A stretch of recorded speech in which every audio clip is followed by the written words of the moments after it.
Bonjour. Bonjour. Alors, je m'appelle Clem Hu, je travaille à l'Observatoire et défense des droits des usagers, qui est un dispositif sur Marseille et dans les Bouches-du-Rhône, qui vise à défendre les droits des usagers de drogue. Donc, si vous avez des problèmes de discrimination, de difficulté d'exercer ou de faire reconnaître des droits, vous pouvez nous contacter.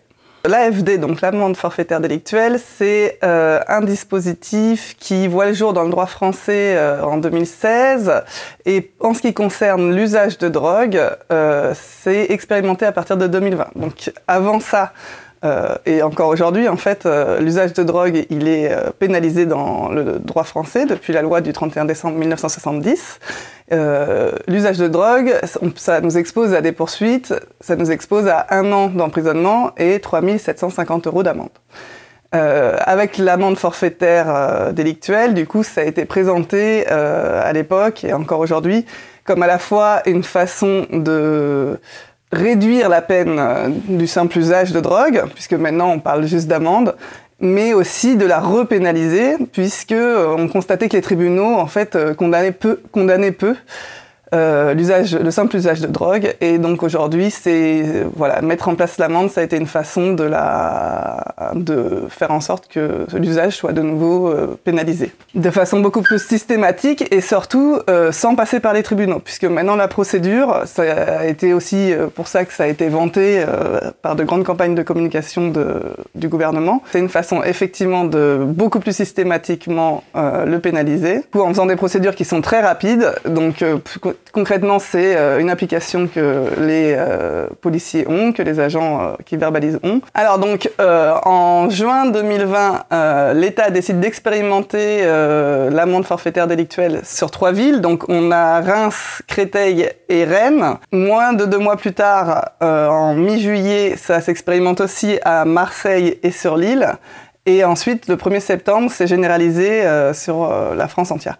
Donc on peut voir que sur différents dispositifs, il y a un temps qui va être d'évaluation qui est mis en place. Là, sur l'amende forfaitaire, il n'y a pas de temps de réflexion, il n'y a pas de retour sur l'effet de l'amende, c'est vraiment très rapidement mis en place. Donc depuis septembre 2020, c'est l'ensemble du territoire national qui a ce nouveau dispositif. L'amende, du coup, c'est une façon de déjuridicialiser la pénalisation de l'usage de drogue. Donc c'est une façon de ne plus le faire passer par les tribunaux, que les policiers n'aient plus besoin de faire des procédures longues au commissariat, donc ça se fait sur place. Donc si vous êtes pris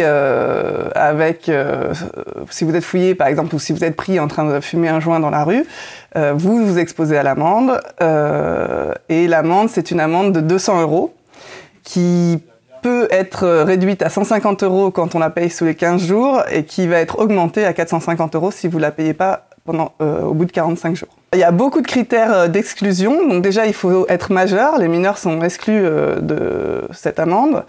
Il faut n'avoir commis qu'une seule infraction, c'est-à-dire que l'usage de stupéfiants. Si vous avez volé un sac à main et consommé un joint en même temps, vous n'allez pas pouvoir être éligible à cette amende.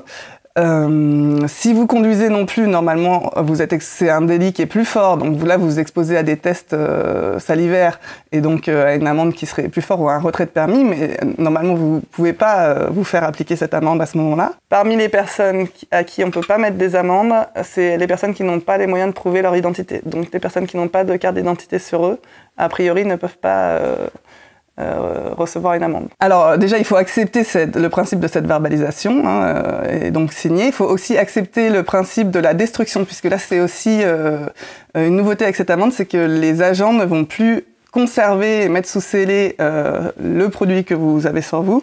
Ils vont le détruire sur place. Donc normalement, ils vont le jeter dans un caniveau ou de montrer devant vous qu'ils s'en débarrassent. Et vous devez être d'accord avec ça. Si on refuse le principe de l'amende, ou si on n'a pas de pièce d'identité par exemple, ou si d'autres arguments font qu'on n'est pas éligible à l'application de cette amende, on peut effectivement finir en garde à vue. Et c'est aussi un des arguments qui fait que beaucoup de personnes acceptent cette amende. C'est que peut-être ils font le choix de payer 150 € plutôt que de passer 24 heures, voire 48 en garde à vue. Si vous refusez le principe de l'amende et donc de signer ou la destruction du matériel, vous vous exposez donc à une procédure donc longue devant le tribunal correctionnel potentiellement. Alors l'amende forfaitaire ne concerne que le cannabis, la cocaïne et la MDMA ou l'ecstasy. Alors là c'est intéressant puisqu'on voit que du coup, tout d'un coup, il y a une différenciation des produits, ce qui n'est pas le cas dans la loi en général. Là, tout d'un coup, on a estimé que certains produits étaient plus dangereux que d'autres. Voilà, donc c'est une question de représentation. Donc l'héroïne notamment est exclue de ce dispositif. Et en termes de quantité, on est sur des quantités, il ne faut pas dépasser 50 grammes de cannabis, ce qui est quand même énorme par rapport à d'autres pays qui ont même dépénalisé les drogues ou le cannabis, qui souvent le dépénalisent pour des quantités qui sont moindres. Donc si on se fait arrêter dans d'autres pays avec souvent c'est moins de 20 grammes de cannabis sur soi, c'est dépénalisé, mais voilà, en France en tout cas, mais c'est aussi parce que c'est pas dépénalisé. En tout cas en France on est éligible à cette amende si on a moins de 50 grammes de cannabis, moins de 5 grammes de cocaïne ou de MDMA. Dans les Bouches-du-Rhône en particulier, nous sommes le département où il y a le plus d'amendes, et aussi ce qui a permis de vraiment beaucoup plus pénaliser les usagers de drogue sur les Bouches-du-Rhône, puisqu'on a plus de 200% d'augmentation de condamnation pour usage de drogue. Donc l'amende, c'est une condamnation. En fait, cette amende, c'est pas une contraventionnalisation. Ça veut dire que l'usage de drogue reste un délit et ne passe pas à un niveau de contravention, ce qui dans le droit est on va dire, une infraction moins importante. Donc, ça veut dire qu'une amende forfaitaire délictuelle, elle va quand même être inscrite sur son casier judiciaire, ce qui peut avoir des conséquences pour des personnes qui veulent exercer des emplois dans la fonction publique, par exemple. Elle est susceptible aussi de s'accompagner d'un fichage dans les fichiers des policiers et des gendarmes. Donc, on peut recevoir une amende et ensuite être convoqué pour un relevé d'empreinte en commissariat ou en gendarmerie, et donc être fiché dans les fichiers de traitement des antécédents judiciaires. Ne pas répondre à une convocation, ce n'est pas un délit en France, c'est une obligation, mais ce n'est pas condamnable. Néanmoins, après, la police peut venir nous chercher. Donc voilà, il faut aussi peser comment on veut répondre. Donc voilà, si on ne se présente pas à une... Donc là, c'est vraiment les agents de police qui ont les moyens de pénaliser directement. Ils n'ont plus seulement les moyens d'enquête, ils ont aussi les moyens de condamner. On peut penser que c'est discriminant sur plusieurs niveaux. Donc, d'abord, ça pose un problème d'accès à la justice, puisqu'on n'a plus de procédure judiciaire, donc on n'a plus accès à un juge, on n'a plus de débat contradictoire, on n'a plus de présomption d'innocence devant la justice, puisque c'est les agents qui, sur place, mettent l'amende. Voilà, tout ça, c'est des choses qui sont plus possibles avec l'amende, puisque on n'a plus de passage devant le juge a priori, sauf si on décide de contester ou si on ne paye pas l'amende et qu'on ne paye pas non plus l'amende majorée, on s'expose du coup à pouvoir voir un juge finalement et à être renvoyé devant le tribunal correctionnel. Cependant, voir ce juge, ça nous expose toujours à des condamnations qui peuvent être plus élevées et qui sont même demandées par l'État qu'elles soient plus élevées. Donc en fait, les juges ne sont pas libres du choix du choix de leur peine, puisqu'il leur est demandé, à moins qu'ils décident d'innocenter la personne, s'ils condamnent, il leur est demandé de condamner un minimum du montant de l'amende augmenté de 10%. Et l'idée, c'est de dissuader les personnes de pouvoir contester cette amende et de retourner devant les tribunaux. Donc, le principe, oui, c'est effectivement d'exposer les personnes qui vont contester à une peine plus lourde. Alors, si on veut contester quand même, il faut le faire dans un délai de 45 jours. Pour l'amende, une fois que vous avez reçu l'amende majorée, vous avez un délai de 30 jours. Il faut le faire ou par lettre recommandée au procureur de la République ou sur le site internet ANTAI de paiement des amendes. Cependant, vous ne pouvez contester seulement si vous consignez le montant de l'amende, c'est-à-dire que vous devez payer l'amende. Alors attention, non, c'est pas la même chose, il ne faut pas payer l'amende, puisque payer une amende, ça équivaut à reconnaissance de culpabilité, donc il ne faut pas payer l'amende, mais il faut consigner le montant. Ensuite, on montre avec un papier qu'on a donné à l'État ce montant qui nous remboursera si on est acquitté. Et seulement là, on peut contester. Mais ça veut quand même dire que c'est une forme de discrimination, puisque c'est une discrimination basée sur les ressources, puisque les personnes qui n'ont pas les moyens de consigner l'amende ne peuvent pas la contester. Alors, il faut contester si on a des arguments. Par exemple, si vous êtes verbalisé alors que vous avez du CBD et que vous avez un élément qui puisse appuyer votre argument en disant « oui, bah, j'ai la facture qui date du jour même, de la veille où j'ai été verbalisé », bon voilà, il faut avoir des arguments pour pouvoir contester. Parmi les personnes qui ne peuvent pas recevoir d'amende, il y a aussi les personnes qui ne maîtrisent pas bien le français. Normalement, elles ne peuvent pas, j'ai envie de dire bénéficier, mais ce n'est pas un bénéfice, donc elles ne peuvent pas en tout cas être éligibles au dispositif de l'amende. En cas de récidive aussi, on ne peut pas normalement être verbalisé de nouveau. Et la récidive, elle se voit normalement puisque effectivement cette amende est inscrite au casier judiciaire. Si on a plusieurs produits sur soi également, on ne peut pas être éligible à cette amende. Puisque là, ils considèrent que, bon, déjà leur logiciel apparemment n'est pas suffisamment bien fait pour qu'ils puissent cocher plusieurs produits, mais aussi ils considèrent que c'est de la polytoxicomanie et du coup, là, tout d'un coup, ils vont se reposer la question sanitaire et essayer de peut-être orienter les personnes vers le soin. Voilà. Alors l'amende forfaitaire, du coup, c'est 97% dans le 97% des cas, ça concerne le cannabis.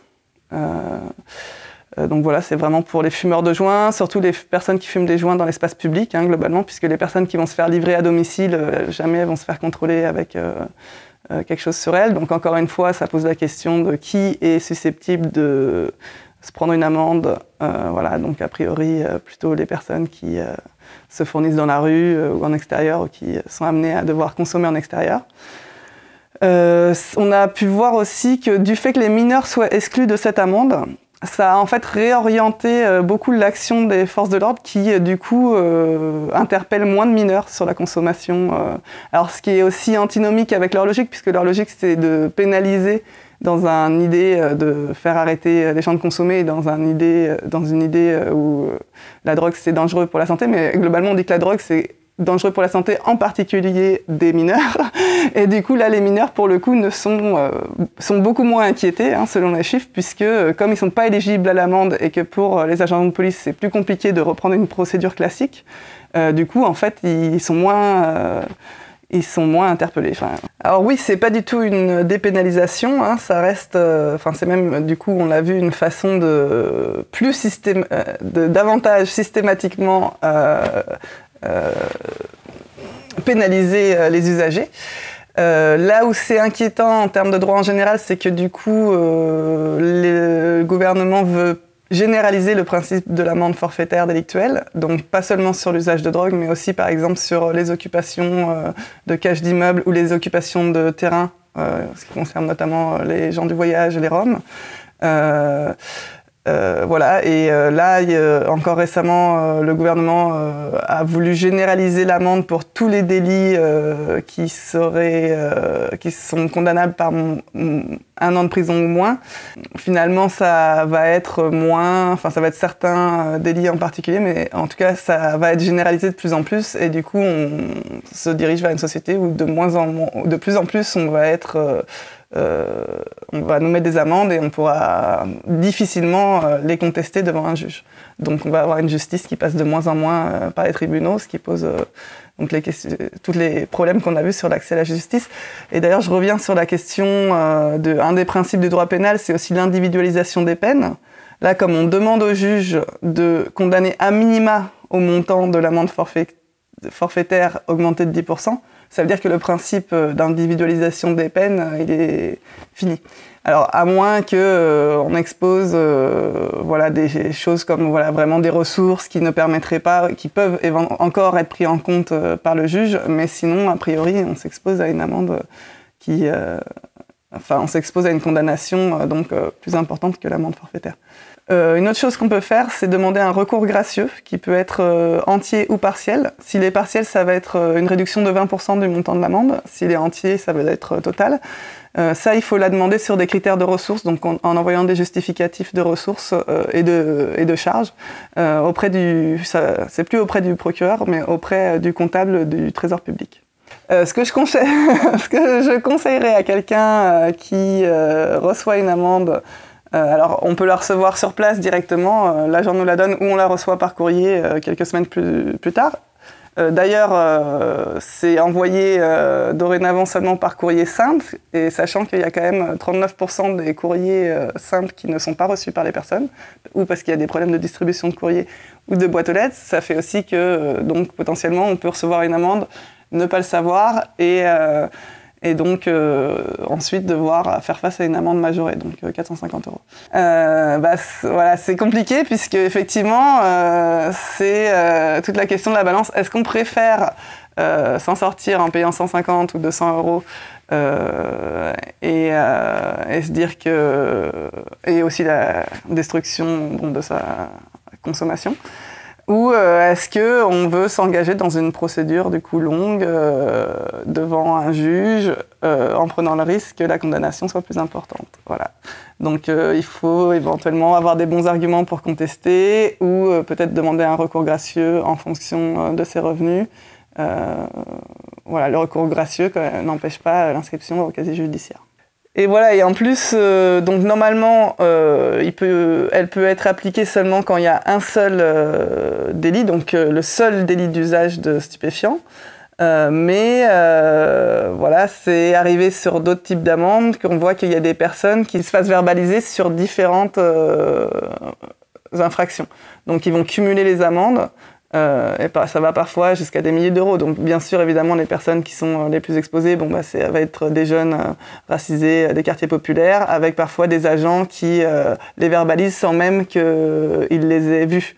Donc c'est parce qu'ils les connaissent, donc ils connaissent leur identité, et donc ces personnes vont recevoir, alors ça s'est beaucoup vu pendant le Covid, mais du coup des personnes qui reçoivent à leur domicile contravention sur contravention, donc ils vont cumuler l'infraction jusqu'à parfois des milliers d'euros, et donc c'est des personnes qui vont jamais pouvoir s'acquitter de ces amendes. Et c'est un vrai acharnement, et du coup sans aucun contrôle judiciaire derrière, donc c'est vraiment s'exposer à l'arbitraire des agents de police. Alors quand on passe devant un tribunal, on a le droit à un avocat, donc c'est quand même un droit de la défense qui est important, ce qui n'est pas du tout le cas avec une amende.